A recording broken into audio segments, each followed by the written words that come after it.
Убиство во Скопје. Син со нож го убил својот татко, кој пијан ја нападнал сопругата. Сторителот е уапсен. Синоќа околу 23 часот во Скопје на територијата на полициската станица Битпазар. Полициски службеници го лишија од слобода лицето со иницијали БД, 31 годишен скопјанец кој со нож му нанел убодни рани на својот татко, 52 годишен скопјанец. По наредба на јавен обвинител, телото е предадено на обдукција. Еве што друго ќе читаме од денешните вести на slobodnpečat.mk. Мајка се породи во Кумановската болница, па си го продаде новороденчето на брачна двојка што не можела да има деца за 5000 евра со посредство на згрижувачка. Овој случај заврши со дебели затворски казни за трговија со дете изречени од Скопскиот кривичен суд. Пресудата е првостепена и на неа се вложени жалби, а открива дека неколку дена по раѓањето во Кумановската болница, наместо дома со својата мајка, новороденото девојче завршила во домот на брачен пар од Скопско. Во текстот на Мирослава Симоновска се деталите.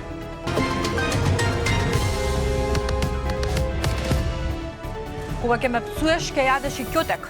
Ново вознемирувачко видео од меѓуврсничко насилство сега во Куманово. Девојче опколено во ќош и удирано со шлакалници и клоци.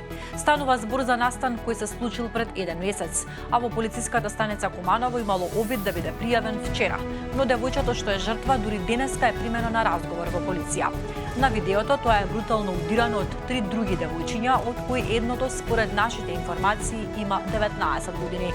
Во еден момент сторителките ја кубат за коса жртвата, ја оттурнуваат во зидот додека таа е во шок. Иницијално, овој напад е објавен на социјалната мрежа Snapchat со опис: кога ќе ме псуеш, ќе јадеш и ќотек.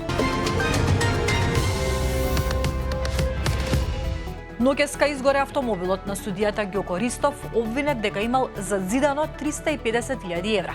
Несреќата се случила непосредно откако жена му даде интервју за емисијата на Васко Ефтов. Собранието разреши 8 министри.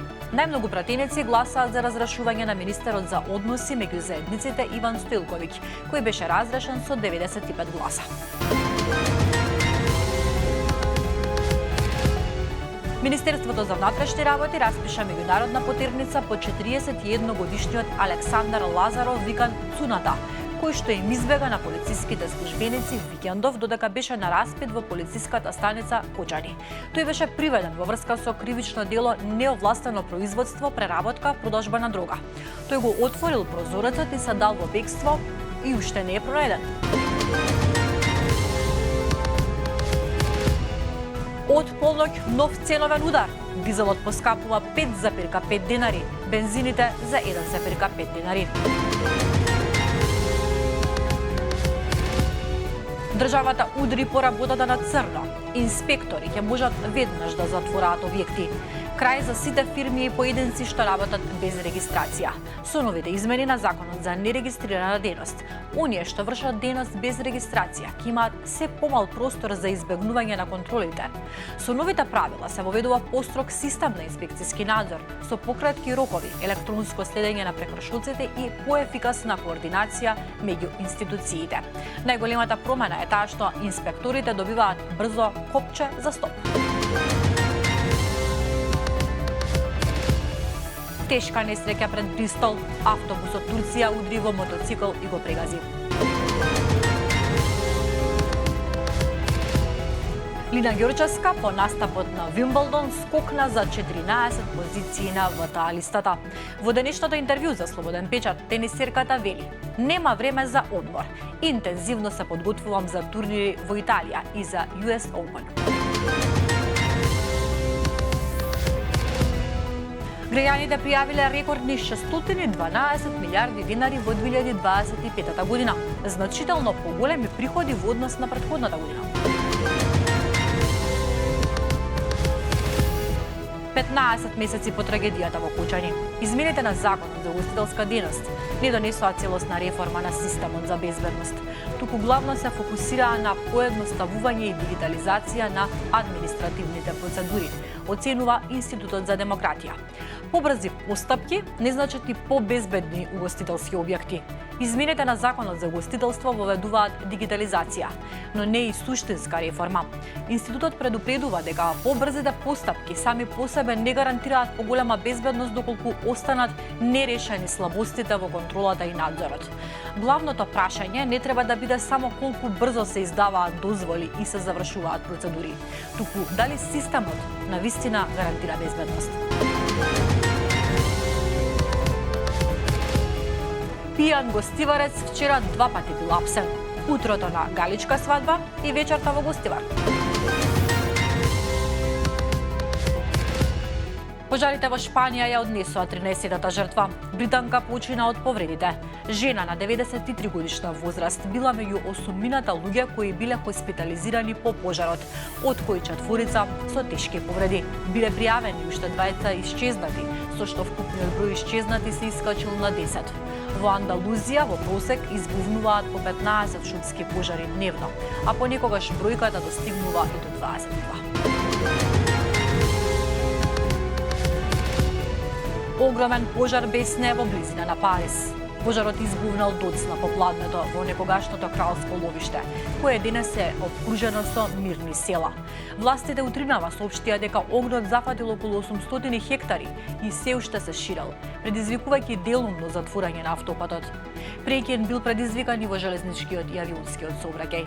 Околу 400 пожарникари учествувале во гаснењето на пожарот. Шок во Мостар.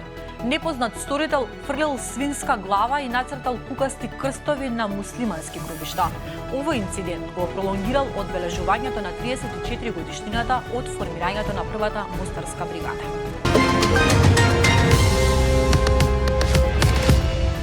Епидемија на норовирус во Португалија. 122 заразени. Норовирусот е една од најчестите причини за воспаление на гастроинтестиналниот тракт и е многу заразен. Се шири од човек на човек преку контакт со заразени предмети и површини и преку консумирање на контаминирана вода или храна, особено сурови школки и недоволно измиен зеленчук.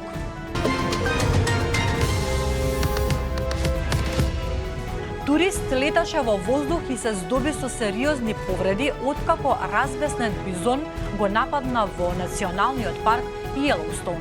Сцената сосема случајно ја овековечил професионален фотограф. Инцидентот се случил додека човекот заедно со својот внук, шетајќи се низ паркот, го фотографирале животното.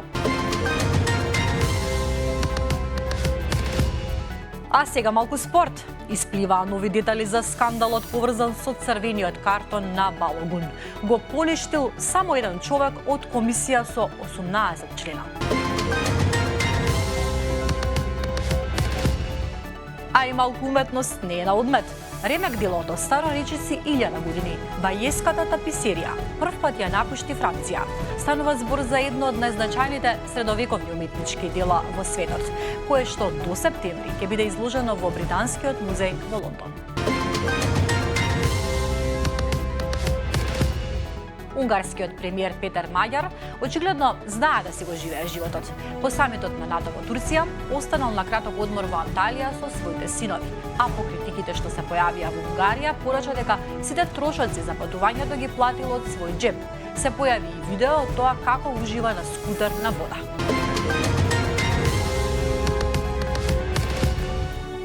Тоа беше се. Побарете повеќе информации на slobodnepečat.mk. Се читаме.